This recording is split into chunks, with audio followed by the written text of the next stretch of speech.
Olá pessoal, sejam todos bem-vindos ao canal Doutor da Lei, que é o canal de legislação específica para concursos públicos. Eu sou o professor Silas Ventura, sou advogado e leciono neste canal sobre legislação específica para concursos. E neste momento nós iremos dar início à nossa primeira aula sobre o regimento interno do TJ Rondônia. Se você ainda não é inscrito no nosso canal, que possa estar se inscrevendo, ativando o sininho da notificação, deixando o seu like, seu comentário e compartilhando com o amigo. Então, sem mais delongas, vamos iniciar a nossa primeira aula, tratando sobre o regimento interno do TJ-RO. Nós sabemos que esse assunto, de regimento interno, bem como outras leis, que são consideradas de legislação interna, serão cobradas no edital do TJ, do concurso do TJ-RO. Então vamos começar pelo começo, para destrinchar aqui aos poucos o regimento interno, iniciando pela leitura do artigo 1º em diante. Então nós temos aí, como vocês estão vendo na telinha, as disposições iniciais do regimento. Então nós vamos ver sobre o que se trata o regimento. Então aqui diz que o regimento interno dispõe sobre funcionamento do tribunal, competência dos órgãos julgadores, instrução e julgamento dos processos e disciplina dos serviços. Esse assunto, embora muitos já saibam de que se trata um regimento interno, mas é importante a gente dizer aqui, porque nem todo mundo sabe do que se trata um regimento interno. Então, o próprio regimento interno do TJ Rondônia vem mostrando aqui sobre quais assuntos ele vai tratar. Então, nós temos funcionamento do tribunal, ou seja, como o tribunal vai funcionar, e nesse contexto nós vamos tratar de dias, de horas, de horários, de recessos, por exemplo, e de plantões, dentre outros assuntos que são relacionados ao funcionamento do tribunal. Então, outro assunto é a competência dos órgãos julgadores. Nós iremos ver, e é uma das coisas que mais tem nesse tipo de legislação, que é o regimento interno, que é falando sobre a competência de cada órgão do tribunal, tá certo? Então, o regimento, ele serve, a princípio, para realmente organizar tanto o regimento e vocês vão ver também o Código de Organização Judiciária, também tem essa função de organizar e às vezes se confunde até alguns assuntos que são até que tem no regimento e também tem no Código de Organização Judiciária, sendo que o de Organização Judiciária, às vezes, ele é mais detalhado ainda do que o regimento, tá certo? Mas, a princípio, serve para organizar e mostrar as competências de cada órgão. Então, cada órgão tem a sua devida competência, que a gente vai ver mais na frente quais são esses órgãos, tá certo? Em terceiro lugar, falar sobre a instrução e o julgamento dos processos. Então, o regimento vai tratar sobre a forma de instrução. Instrução, como muitos já devem saber, é aquela fase do processo onde se apura ou apuram as provas do processo, tá certo? E o próprio julgamento dos processos, ok? E por último, temos as disciplinas dos serviços, Então, o regimento vai dizer como será executado ou como serão executados os diversos serviços que ocorrem dentro do tribunal. Dito isto, vamos agora para as características institucionais que estão ali no artigo 1º e 2º do regimento. A sede do Poder Judiciário de Rondônia, só quer dizer Roraima, por causa do O, mas de Rondônia é a capital do estado, tá certo? Capital do estado de Rondônia, que é Porto velho, ok? A jurisdição vai ser todo o estado de Rondônia. Então, embora a sede seja na capital, mas todo o estado, todas as cidades, né, do estado é jurisdição do tribunal, aliás, do Poder Judiciário de Rondônia, tá certo? Às vezes, naturalmente, a gente confunde, né, tribunal com Poder Judiciário, mas Poder Judiciário implica em o tribunal e as varas, comarcas, etc. E tribunal é somente aquele órgão, né, que é um órgão de recurso, digamos assim.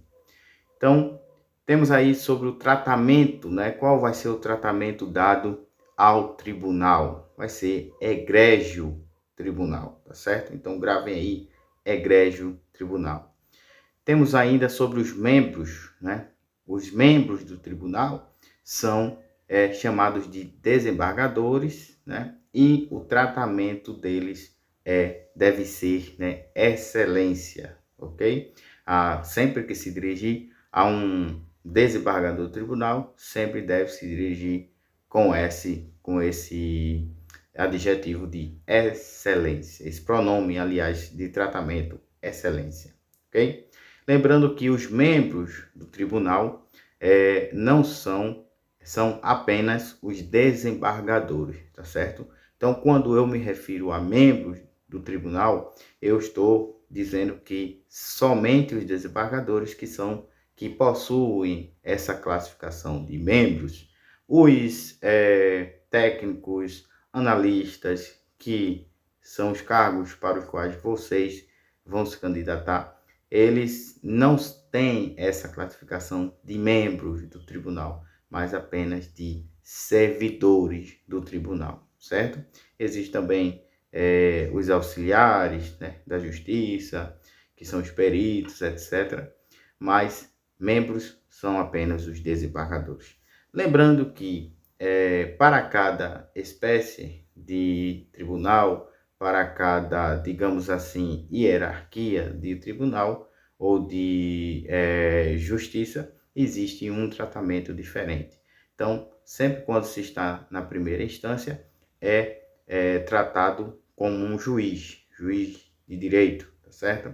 Quando sobe para a segunda instância, tribunal estadual, né, ou tribunal regional, é chamado de desembargador, tá certo? Deixa de ser juiz? Não, ele continua tendo a mesma função de juiz, sendo que agora ele possui o título de desembargador, ok? Subindo mais um pouquinho para os tribunais superiores, né, que é o tribunal do STJ, Superior Tribunal de Justiça, STF, né, que é o Supremo Tribunal Federal, e os outros tribunais superiores, como o TST e o TSE, já tem o tratamento de ministro, ok? Então, só recapitulando aqui para quem ainda está iniciando, porque o objetivo dessa aula é tanto para quem já está avançado quanto para quem está iniciando. Seguindo, temos as vestimentas, que são chamadas de vestes talares nas sessões judiciárias, que são aquelas vestes apropriadas para os julgadores, ok? Então, são aqueles que estão ali, né, os desembargadores, e vão vestir aquela veste talares, que também é chamada de beca, que é aquele pano, né, aquele manto que se coloca por cima dos ombros, né, sempre na cor preta, e é chamada das vestes talares, ok? Nada mais é do que uma beca que se coloca sobre os desembargadores no momento das sessões judiciárias. Agora vamos falar sobre a organização e o funcionamento a partir do artigo 3º do regimento. Então, vamos ver agora os órgãos do tribunal. Quais são os órgãos do tribunal, né? Por quais órgãos o tribunal é formado?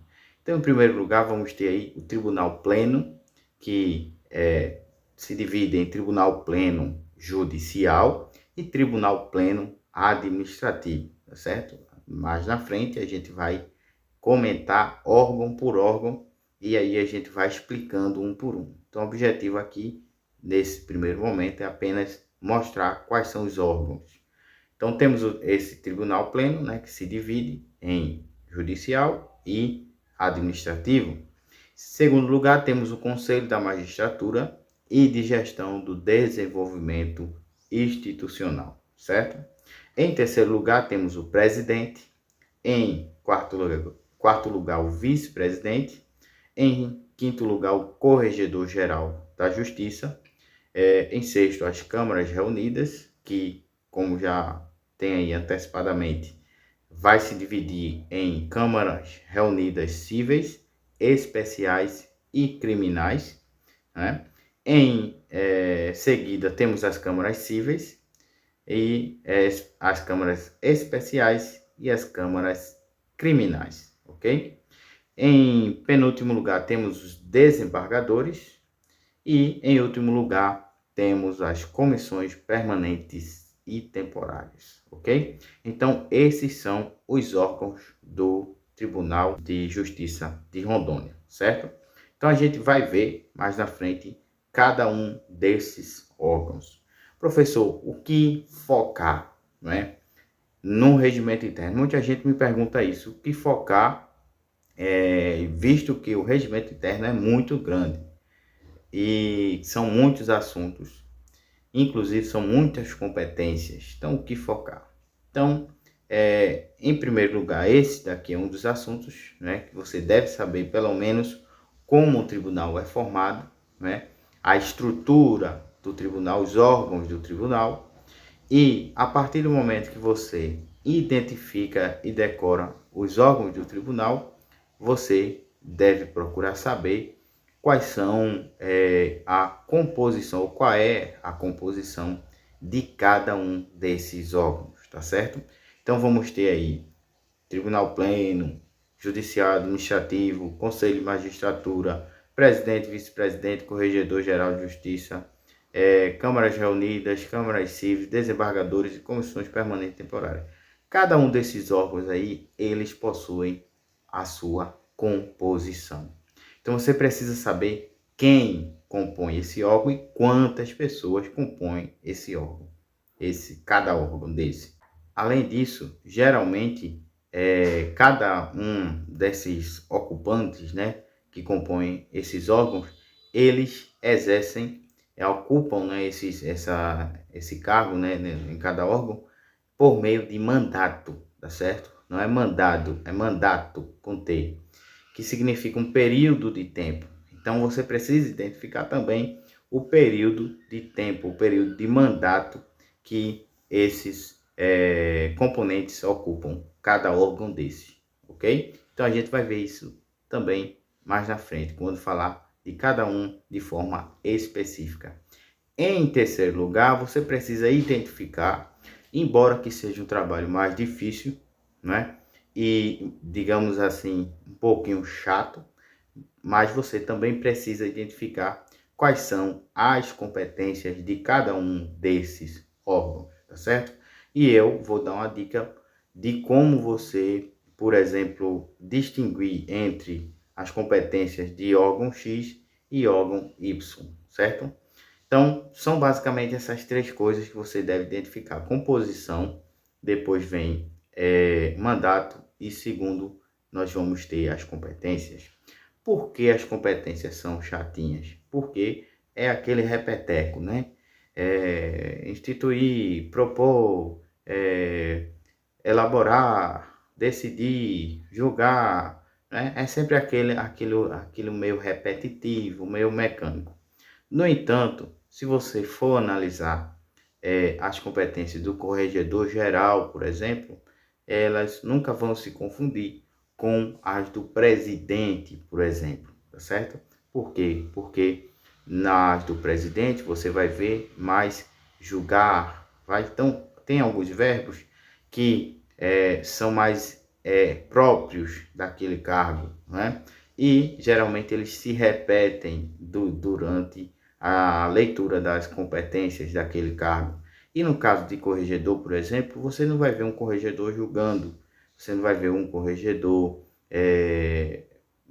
como é que diz, decidindo, né? Então, são dois verbos que você nunca vai ver no corregedor, nas competências do corregedor, que são julgar e decidir.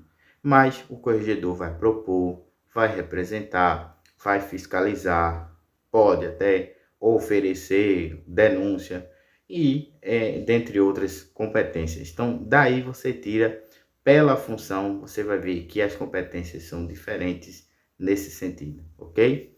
Vamos seguir aqui, né, sobre as formas de funcionamento, artigo 4º do Regimento Interno. Então, vamos ter aí que o funcionamento do tribunal vai ser letra A, em sessões, né? E aqui, letra B, em reuniões das comissões permanentes ou temporárias. Então, ou funciona em sessões ou funciona em reuniões, ok? Então, quando se refere às sessões, nós vamos ver que nas sessões se divide em quem vai funcionar por meio de sessões vai ser o Tribunal Pleno Judicial e o Administrativo, né? Também o Conselho da Magistratura e as câmaras reunidas isoladas. Então, esses três tipos de órgãos, eles funcionam por meio de sessões. Já os demais, né, as comissões permanentes ou temporárias, elas funcionam por meio de reuniões, certo? Muito bem. Artigo 5º vai falar sobre a presidência das sessões. Então, a gente vai ter aí que o presidente do tribunal, ele vai presidir, nesse caso, o Tribunal Pleno Judicial, como vocês estão vendo aqui, vou grifar, só para facilitar na visualização.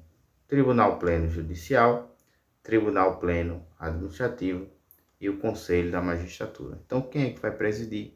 Vai ser o presidente do tribunal, ok? Em segundo lugar, temos as câmaras reunidas, que nesse caso, as câmaras isoladas, aliás, a presidência ela será alternada entre membros por ordem de antiguidade, tá certo? Então, nesse caso, já varia, já muda essa questão da presidência. Já não é o presidente do tribunal, mas é o presidente que, nesse caso, será o membro mais antigo do tribunal. E vai variando por ordem de antiguidade. No tocante às câmaras reunidas, vai ser presidida pelo presidente de câmara isolada mais antigo na carreira, ok? Então, gravem aí essas três informações sobre a presidência das sessões. Então, vai depender de cada órgão, né? Então, se é o tribunal pleno, né? Então vai ser o presidente do tribunal. Se são as câmaras isoladas, a presidência pode variar. Se são as câmaras reunidas, vai ser presidida pelo presidente da câmara isolada mais antigo na carreira. Outro detalhe em relação à presidência é a questão que eu falei agora há pouco do mandato.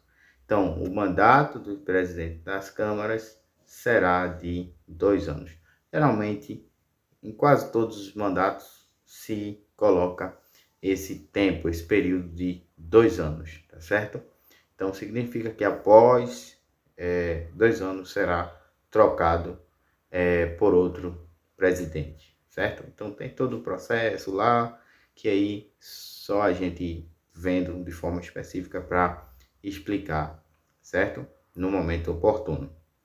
Então, seguindo aqui, vamos ver sobre a ordem de assento nas sessões, que aí é um assunto que realmente é uma coisa bem chatinha, né?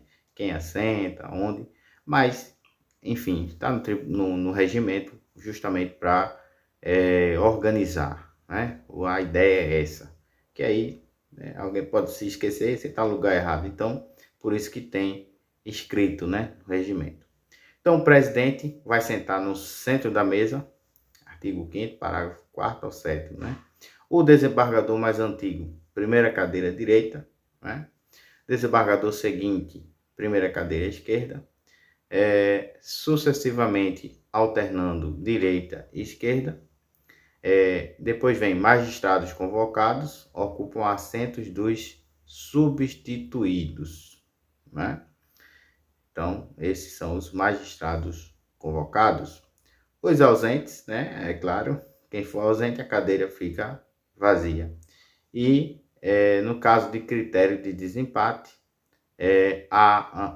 o critério de desempate, em caso de desempate, né, vai ser a antiguidade no tribunal, certo? Então, os magistrados convocados, eles vão ocupar os assentos daqueles que forem substituídos. Ou seja, nesse caso, digamos que ele ocupe o assento do mais antigo, por exemplo. Então, no caso que ele esteja substituindo o mais antigo, então ele vai se sentar na primeira cadeira direita, porque na primeira cadeira direita é o lugar do desembargador mais antigo, certo? Então, é só para esclarecer melhor esse ponto. Então, sempre que acontece muito isso, né? Não sei se todos já sabem disso, mas quando um desembargador ele está de licença, de férias, e não tem como substituir, então é convocado um juiz de direito. Então, aquele que geralmente atua em varas, em comarcas de primeiro grau. Então, é convocado para substituir o desembargador durante a sua ausência. Então, se ele vem para substituir o desembargador, ele vai se sentar no momento em que estiver sendo realizadas as sessões. Então, ele vai se sentar no lugar que aquele desembargador sentava, certo? Então, é isso que trata esse ponto aí, dos magistrados convocados. Sobre os ausentes, né, a cadeira fica vazia, ou seja, aqueles que não comparecerem para a convocação, no caso daqueles que os desembargadores que estiverem ausentes, e caso os magistrados, eles não, os juízes convocados para substituir o desembargador não compareçam, então ninguém também senta naquela cadeira. Então é por isso que aí está dizendo que a cadeira fica vazia. Porque se o desembargador está ausente, foi convocado o juiz para substituir ele, mas o juiz não compareceu, aquele lugar fica vazio, ok? Por último, temos o critério de desempate em caso de, digamos assim, de desentendimento ou de falta de esclarecimento sobre em que local sentar. Então, vai ser respeitada a ordem de antiguidade no tribunal, tá certo? Então, se tiver uma confusão ou uma questão onde não se sabe, uma discussão onde não se sabe quem sentar em determinado lugar, vai ser utilizado o critério de antiguidade. Então, será dado lugar à vez ao mais antigo no tribunal. Então, é isso que trata aí essa questão da ordem de assento nas sessões, que está nos parágrafos 4º a 7º do artigo 5º, certo? Seguindo, temos a composição dos órgãos colegiados. Lembrando que órgãos colegiados são aqueles órgãos que trabalham com mais de uma pessoa ali para realizar o serviço do tribunal. Em primeiro lugar, no artigo 6º, temos o Tribunal Pleno.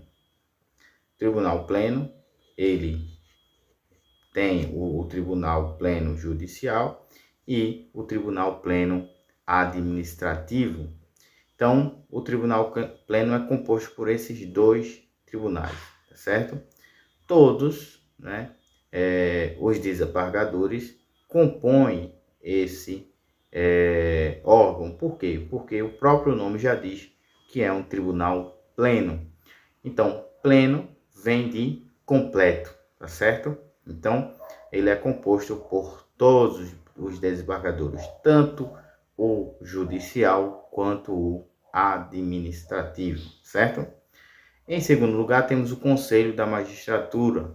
O Conselho da Magistratura vai ser composto pelo presidente do tribunal, pelo vice-presidente e pelo corregedor geral.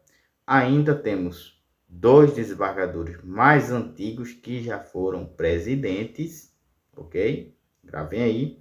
E 2 desembargadores mais antigos que ainda não foram presidentes. Então, ao todo, nós vamos ter 3 aqui, não é isso? Presidente, vice-presidente, corregedor geral.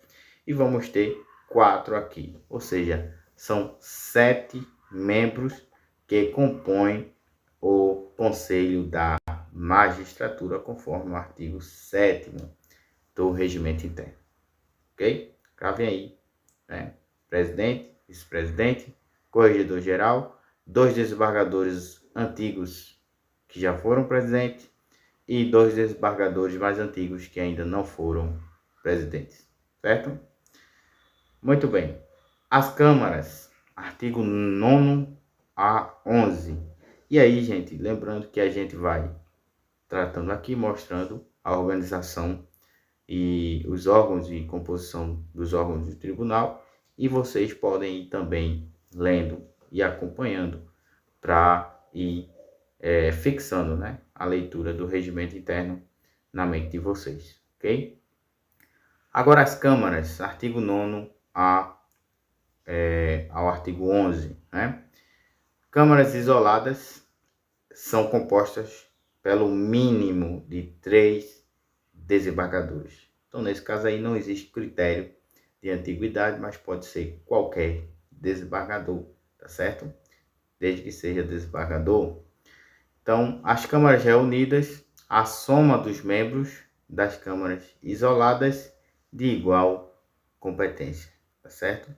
Então, junta-se, né, as câmaras isoladas e soma ali a quantidade, né, das câmaras isoladas. Então, a soma da quantidade das isoladas vai ser a composição dos membros das câmaras reunidas, ok? Sobre a movimentação e composição, serão definidas por ato administrativo. Muito bem. Seguindo agora para os órgãos julgadores, né? Artigo 12. Veja que já chegamos no artigo 12 do Regimento Interno. Composição para julgamentos conforme competência. Então, os órgãos julgadores, eles podem ser compostos por vogais, né, que é chamado de vogais, e por revisor e vogal.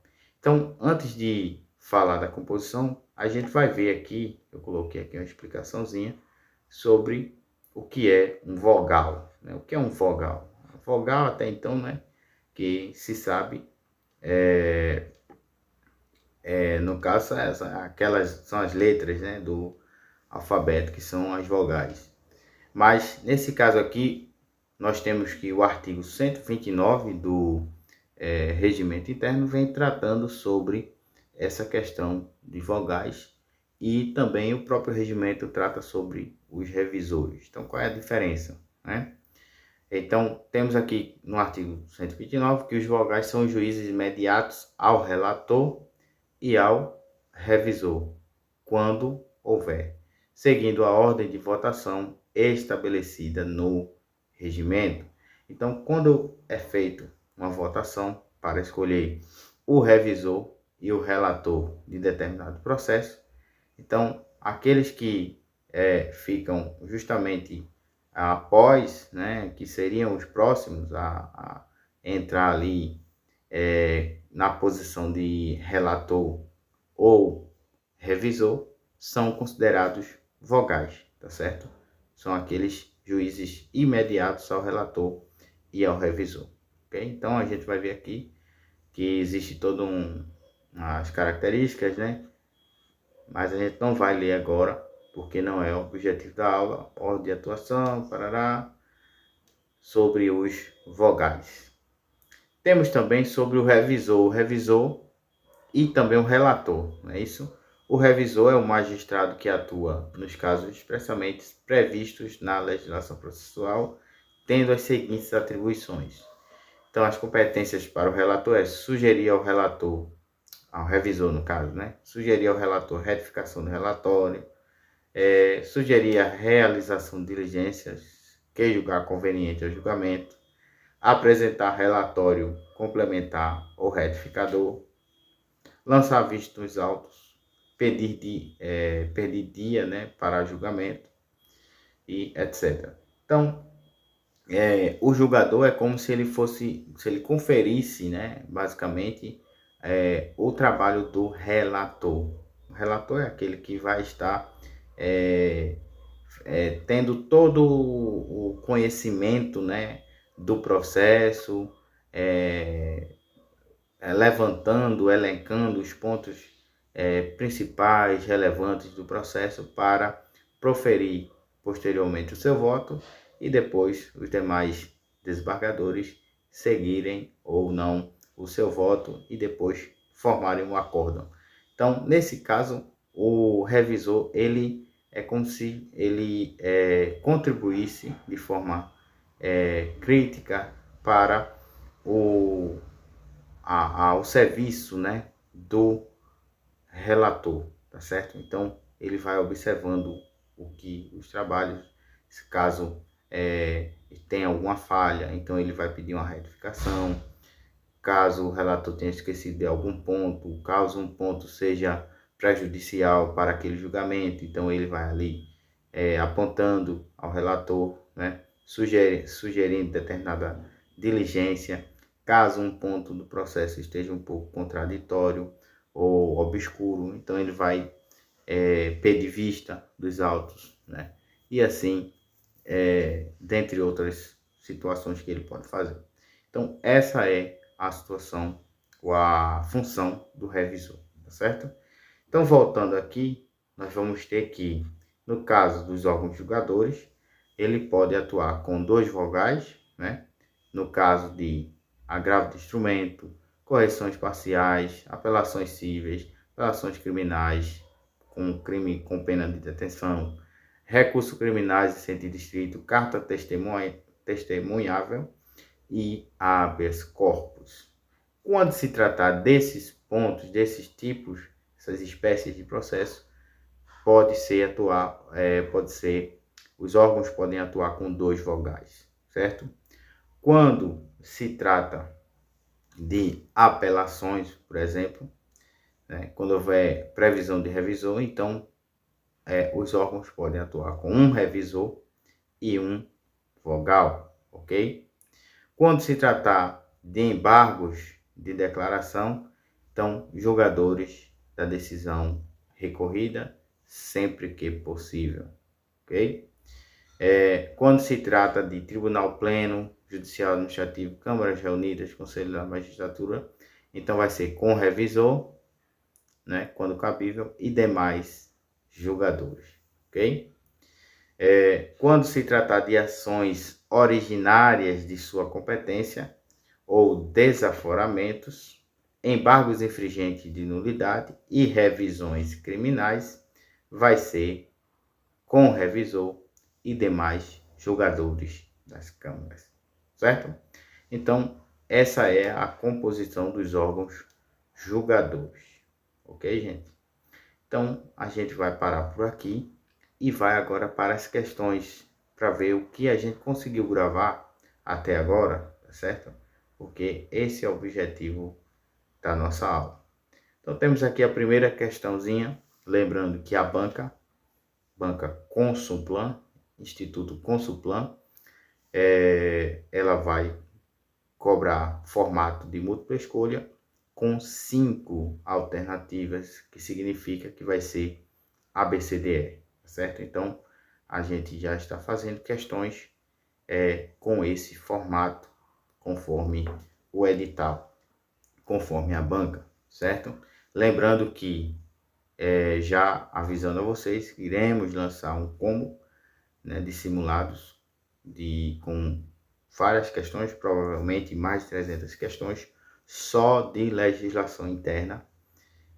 Outro combo provavelmente sobre História e Geografia de Rondônia e também sobre outros assuntos de conhecimentos transversais. Mas a princípio será lançado um só de legislação interna, provavelmente com mais de 300 questões, e vocês vão ver aí, né? Também iremos lançar um gratuito, né, aqui no próprio na própria descrição do canal. A gente vai colocar aqui para vocês baixarem pelo menos com 10 questões gratuitas e começarem a treinar. Mas vamos lá ver aqui o que é que diz essa questão 1.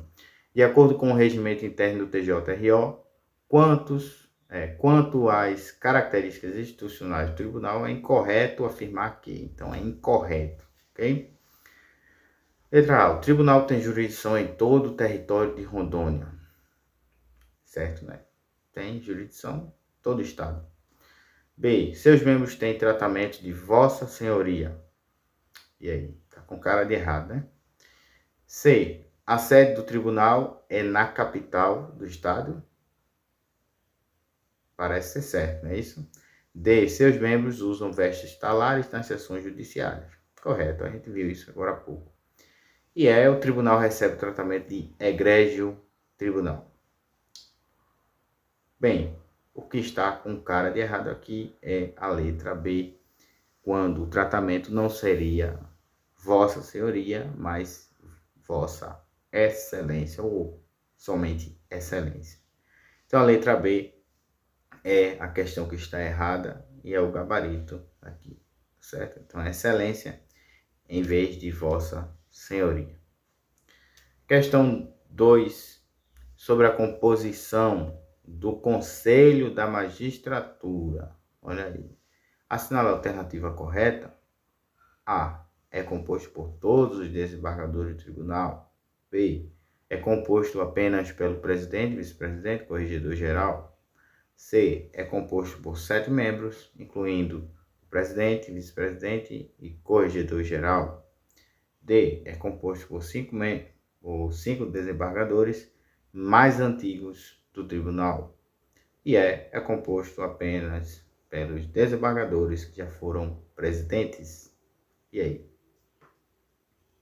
Agora complicou, não foi? Bom, para ganharmos tempo, a letra correta é a letra C. Primeiro porque ela diz a quantidade correta de todas as questões. E em seguida, na alternativa, né, ela diz que incluindo o presidente, vice-presidente e corregedor-geral.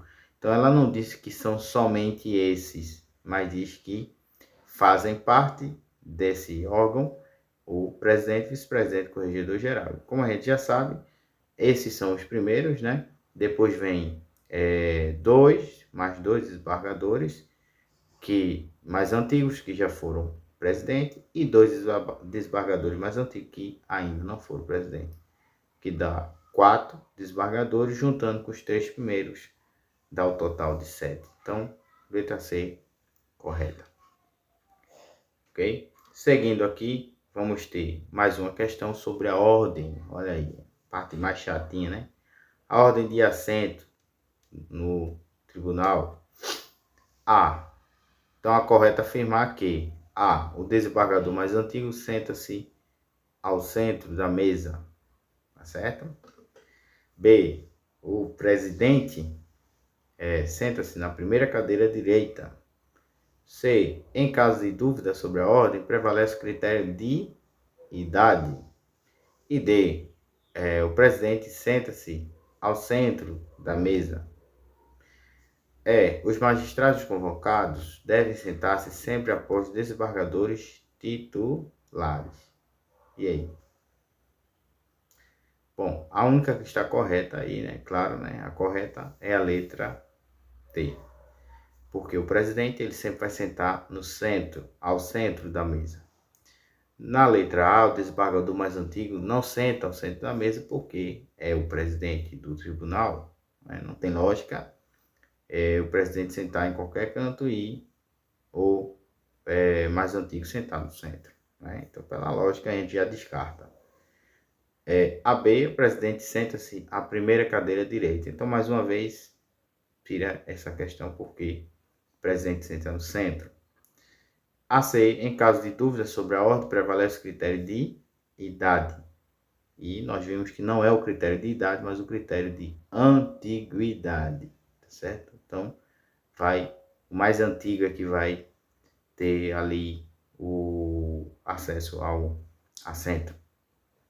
E por último os magistrados convocados devem sentar-se sempre após os desembargadores titulares. Errado porque devem sentar-se no local onde o desembargador ausente, né, costuma sentar, tá certo? Então o substituto senta no local do substituído, ok?